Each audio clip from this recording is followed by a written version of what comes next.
자, 이 차가 세단일까요? 아닐까요? 세단의 구분은 뭘까요? 여러분은 어떻게 생각하시는지 댓글로 좀 달아주시길 부탁드리고요. 기아 EV4를 처음 보고 느낀 점 구독 누르고 함께 보시죠. 일단 독특합니다. 앞모습을 보면 기아의 EV 시리즈들 같은데 좀 더 날렵하죠. EV3나 EV9은 완전히 네모네모, 그러니까 레이 같은 박스 형태의 차를 기반으로 한 SUV의 모습이었는데 이 차는 좀 더 날렵한 선들을 강조하고 있습니다. 세로 형태의 헤드라이트 디자인만 봐도 딱 그렇죠. 범퍼는 SUV 전기차 디자인에서 봤던 모습과 다른 모양이에요. 보닛을 아래까지 쭉 내려서 전면부의 넓은 면이 없어진 겁니다. 아마 EV3, EV9과 가장 다른 모습을 갖춘 것 같습니다. EV6하고는 비슷한 것 같죠? 옆에서 보면 몇 가지 독특한 라인들이 보입니다. 특히 C필러까지는 마치 EV6 같은 뭔가 해치백의 느낌, 그런 걸 갖고 있죠. 그러다가 C필러 이후부터 루프라인에 뭔가 복잡한 선이 들어가더니 마지막에는 완만한 경사의 뒷유리가 나옵니다. 그리고 그 끝에 트렁크가 작게 들어갔어요. 여기에 이 차의 특징이 있는 것 같은데, 세단은 엔진룸, 캐빈, 트렁크 이렇게 셋으로 나눌 수가 있거든요. 해치백은 트렁크를 통해서 캐빈으로 들어갈 수 있어서 해치백이라고 분류를 하는 거죠. 그래서 그런가, 혹은 EV6와 차별화를 위해서였는지 몰라도 세단의 형태를 만들면서 트렁크를 아주 짧게 딱 끊어놨습니다. 옆에서 보면 이렇게 트렁크 라인이 다 끊어지고요. 뒷유리까지 한꺼번에 열릴 것 같은데 전혀 아닌 구조죠. 뒤에서 보면 트렁크가 이렇게 열려요. 매우 좁은 입구를 가진 트렁크죠. 다시 돌아와서 C필러 위에를 보면 플라스틱으로 덧댄 뭔가가 있습니다. 여기가 루프라인에서 넘어오던 선을 마감을 해주는 역할을 하는데 저는 이걸 보고 BMW의 XM 같은 데서 보여주던 그런 라인들이 생각났어요. 근데 BMW XM은 천정을 높이면서 실제로 실내 공간의 머리 공간도 높이는 효과를 가져왔었는데 이 차는 그런 것 같지는 않아요. 전동식 트렁크를 열면 버튼이 보이는데요. 시트를 폴딩할 수 있는 버튼이에요. 6대4로 나눠지는데 여기서 당기면 작동이 됩니다. 실내에는 시트 폴딩 버튼이 없어요.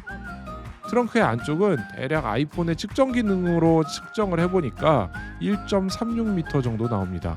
근데 이거는 정확한 수치가 아니라서 시승 때 다시 측정할 텐데, 일단 이 정도 나온다 하면은 골프백은 빠듯하게 가로로 들어갈 것 같습니다.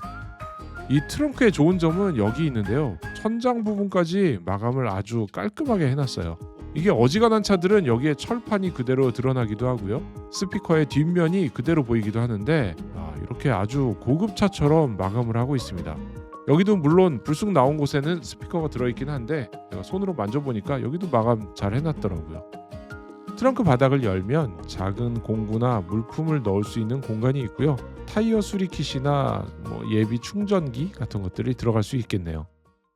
잠깐 참고로 말씀드리면 이날 전시 행사에는 일반 모델과 GT라인 모델을 전시했는데 주로 외부에서는 앞뒤 범퍼 모양이 좀 다르고요. 휠 디자인이 좀 다르게 생겼어요. 실내는 운전대하고 시트가 다르게 되어 있습니다.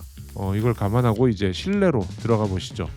GT라인은 3스포크 형태로 되어 있어요. 운전대의 림 동그란 데하고 세 군데로 접점이 있다는 뜻이죠.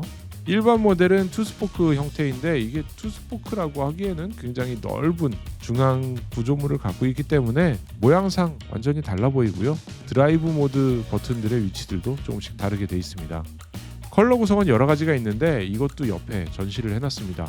외장 컬러는 8가지가 이렇게 있고요. 실내 패턴들도 이렇게 전시를 해놨어요. 일단 실내에서 눈에 띄는 거 계기판인데 12.3인치 두 개를 양쪽에 배치했고요. 중앙에는 EV9처럼 5인치 세로형을 하나 더 배치했습니다. 여기는 공조 시스템 조작을 표시해 주는 건데 이게 운전 중에는 이렇게 운전대에 가려서 안 보이는 사각지대입니다. 근데 제가 EV9을 오래 타면서 봤었는데 없는 것보다 있는 게 훨씬 좋아요. 불편하지가 않아요. 나머지 계기판 내용은 기존의 차들과 동일해 보입니다. CCNC 플랫폼을 사용해서 메뉴의 구성이나 작동하는 방법이 동일해요. 이게 100점 만점을 줄 수는 없는데 우리나라에서 내비게이션, 음악 이런 서비스와 연동들이 아주 잘 되니까 현대기아차의 CCNC는 80점 정도는 줄 수 있을 것 같습니다. 다만 좀 움직임이 느리고 가끔씩 에러가 나는 게 있는데 이런 거는 차차 개선이 되겠죠. 이렇게 EV4에는 유튜브도 플레이할 수 있습니다. 브라우저를 넣었어요. 앱을 설치한 건 아니고요. 그래서 오토캐스트의 시승기도 틀어놓을 수 있었습니다. 이 차는 재질 얘기를 뺄 수가 없습니다. 친환경 소재, 재활용 소재 대거 사용했다는데 이게 절대로 저렴해 보이는 마감이 아닙니다.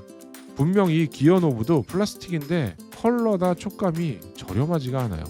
문쪽 손잡이 앞에 이 부분 플라스틱인데 이것도 그냥 보면 대리석 같은 느낌? 만져보면 플라스틱이에요. 중앙 암레스트의 이 부분 역시도 싱크대 상판 같은 느낌이긴 한데 대리석 아니고요. 플라스틱입니다. 중앙의 암레스트는 수납 공간이 없어요. 그 아래에 컵홀더가 있고 스마트폰 무선 충전이 들어가고요. 이제 시트에 대해서 보여드리는 건데 이거는 감안해 주셔야 됩니다. 제 키가 182cm, 몸무게가 92kg라는 점, 그러니까 덩치가 좀 큰 성인 남성이 타는 겁니다. 이렇게 운전석에 앉으면 꽉 차는 느낌인데 실제로는 그렇게 좁지 않아요. A필러의 개방감도 좋고요. 세단인데도 앞유리 개방감도 되게 좋아요. 그런데 의자 하판이 좀 작습니다. 허벅지 중간까지만 받쳐주고 있어요. 대신에 헤드레스트는 정말 푹신하고 좋네요. 기능상으로도 아마 안전하게 만들었겠죠. 이 메쉬 소재를 쓰면서 헤드레스트 정말 잘 만들고 있습니다. 운전석에 바른 자세로 앉아서 주행할 때는 관계가 없을 텐데 이렇게 오른발을 페달에서 떼고 살짝 올리면은 변속 레버랑 무릎이 만납니다. 타고 내릴 때 이거는 걸릴 수도 있을 것 같아요. 시트 포지션을 이 상태로 유지하고 뒷좌석으로 가봅니다. 뒷좌석은 좀 어색한 느낌이에요. 저는 처음 문을 열고 타는데 목을 꺾어서 들어가야 됐습니다. B필러와 C필러 사이 천정이 기둥 아래로 내려오는 구조? 그러니까 이 문짝의 윗부분이 아래로 많이 내려오는 구조라서 다른 차 탈 때도 이렇게 신경 써서 탔어야 하나? 이런 생각이 듭니다. 이렇게 그냥 타려고 하면은 머리가 걸려요. 좀 웃기는 자세인데 이거는 강조해서 보여드리려고 재현을 해봤습니다. 들어가서 봐도 이 천장의 라인이 아래로 많이 내려오면서 차는 단단해 보이죠? 근데 대신에 시선은 좀 답답한 느낌이 있어요. 앞뒤 공간은 매우 넓습니다. 소형 전기차급이라고 생각하기엔 매우 넓은 거예요. 이건 휠베이스하고도 관련이 있을 텐데 이 차는 2820mm의 휠베이스를 가졌습니다. EV3는 2680mm였죠. 그것과 비교하면 아주 큰 차이죠. EV6가 2900mm니까 이 차는 딱 그 중간 정도에 있습니다. 뒷좌석 시트는 엉덩이가 조금 푹 들어갑니다. 세단의 느낌이 그래서 나요. 근데 제가 타보니까 머리가 천장에 닿아요. 똑바로 앉은 자세에서 천장에 닿는 거죠. 앞뒤로는 넓은데 위로는 낮아서 조금 아쉽습니다. 아마 시트를 더 내리기는 힘들었을 거예요. 2열에 특별한 기능들은 없습니다. 송풍구가 있고요. 열선 조작 버튼이 있습니다. 그리고 2열 시트 아래에 보면은 V12 콘센트가 들어있고요. 기아의 EV4는 이제 막 디자인과 재원을 공개한 건데요. 서울 성수동에서 계속 팝업으로 전시할 모양입니다. 아마도 이제 시승 행사도 곧 할 것 같은데 제가 살펴봐야 할 포인트 몇 가지는 이렇습니다. 여러분도 포인트 추천해 주시면 저희가 댓글 읽었다가 시승 때 확인해 볼게요. 첫 번째로는 이 차 ICCU 얘기를 빼놓을 수 없습니다. 지금 나온 EGMP 플랫폼의 ICCU 자동차들 계속 알 수 없는 이유로 멈추는 사례가 발생하고 있는데 왜 문제가 이렇게 발생하는지, 이 차에서도 발생할 가능성이 있는지 물어봐야 될 것 같아요. 이 EGMP를 기반으로 한 차를 만들어서 판매하는 입장이라면 이 문제는 반드시 해명을 해야 될 것으로 보입니다. 둘째로는 이 차의 공력 성능이 그간 나온 차 중에 베스트에 속합니다. 공기저항 계수가 0.23이에요. 이 얘기는 전비도 매우 좋다는 건데 롱레인지 모델은 한 번 충전으로 533km, 스탠다드 모델은 382km를 갈 수 있다고 합니다. 자, 오늘은 살짝 공개만 한 거라 둘러보기는 여기서 마무리하고요.